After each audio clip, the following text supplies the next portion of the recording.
The topic is the evolution of affirmative action, and we're talking to Ms. Walker and Dr. Sanford.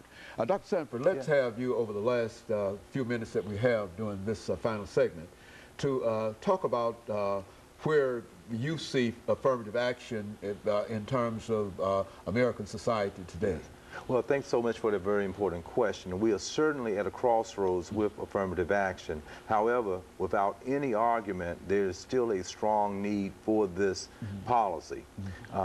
We are when I say this crossroads, I mean that when you think in terms of how people are moving into placing people in very uncomfortable, hostile environments because of their misconceived notions about affirmative action to the point of a backlash.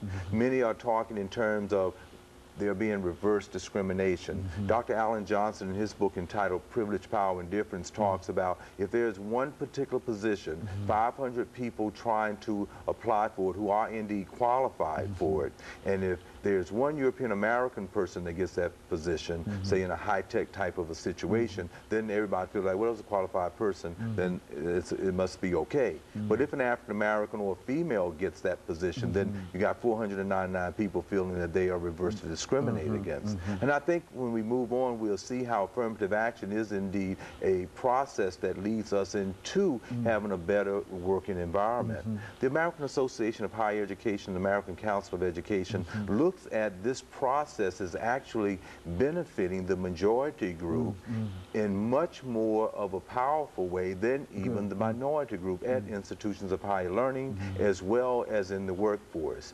As you know, in 2003, the Supreme Court had to make a decision, as did with Brown, as did with Presley, as did with the Dred Scott case, about affirmative action. And we were with a slim margin of having support for it. So there is still a need for it. This whole notion of a compassionate, conservative type of society is not bridging the gap between the racist, discriminatory, and sexist type and homophobic type of environment in which we still live in today. So there is still needed there to try to give people certain types of opportunities and fairness.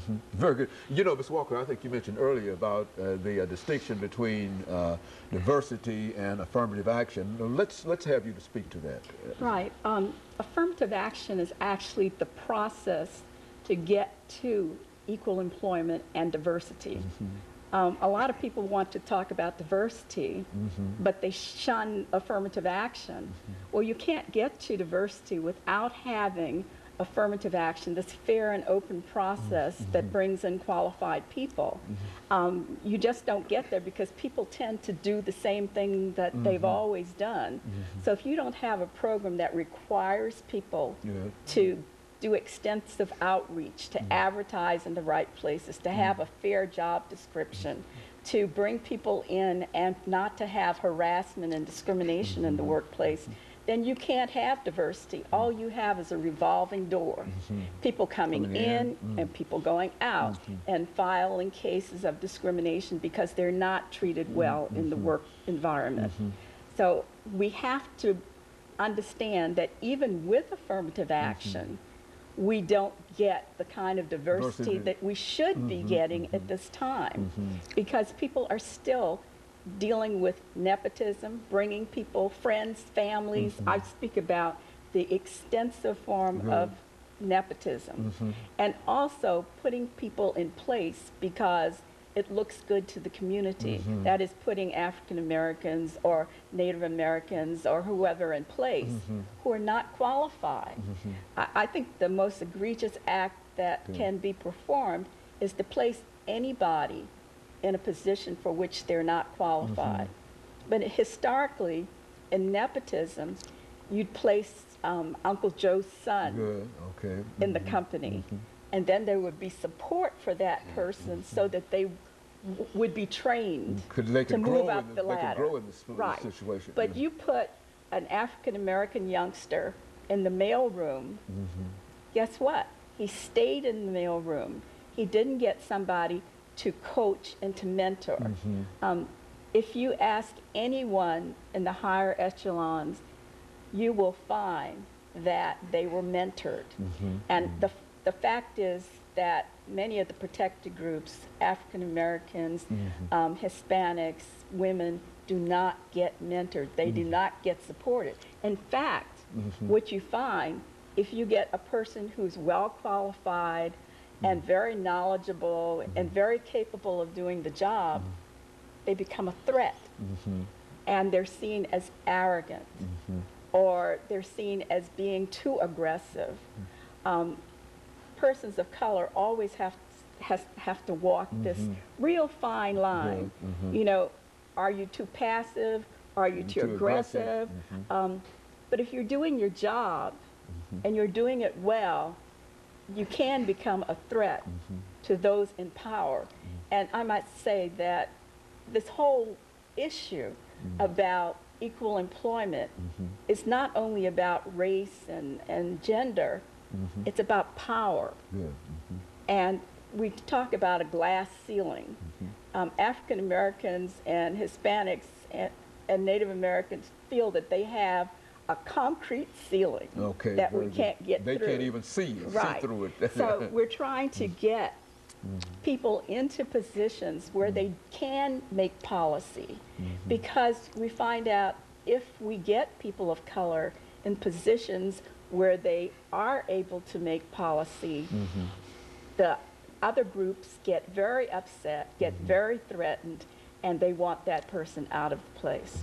Well, it seems to me over the last 3 minutes that we have here, it seems to me that both of you are saying that affirmative action is good for America. Absolutely. Let's have you speak to both of you speak to that. Yes, well, I think it certainly is very good for America, because as we look at that historical backdrop, we haven't gotten any place close to fairness. Anyone that talks about we have arrived and there's this whole idea of reverse discrimination, you show me the location and let me see how many managers there are, how many CEOs, how many people there in the workforce, and if it's reversed from how it has always been, meaning flip-flop, then I would say, well, yeah, we've arrived. But to this point, we haven't. And as far as policy is concerned, what you are hearing in common language is indeed the use of quotas, set aside, preferences, those types of things. And you're finding young students at majority universities are using that language without understanding what we have shared today. So it's needed. Very good. And I think that that is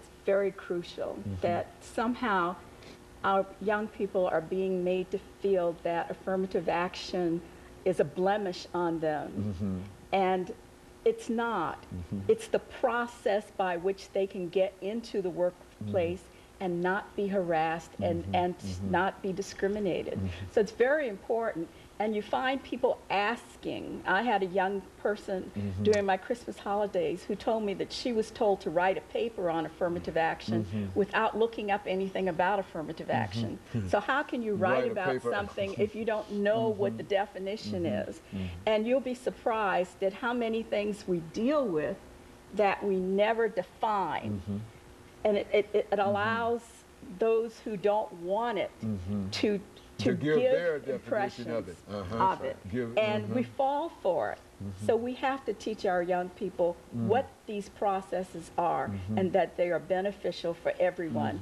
If we're not exposed to each other, we don't get to know each other. I think there's a solution, and there's a big affirmative action program that needs to start from kindergarten to higher education, so that we get to learn about the contributions of all people to the United States of America. That is not being taught.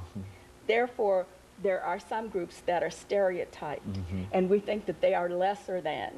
But we're all contributed to this great United States of America. I'm proud to be an American, but I'm not proud of the fact that our educational system has not provided to our young people the context in which they live, the truth about how the United States was formed and how we came to contribute and to be proud of those contributions. very good. 30 seconds.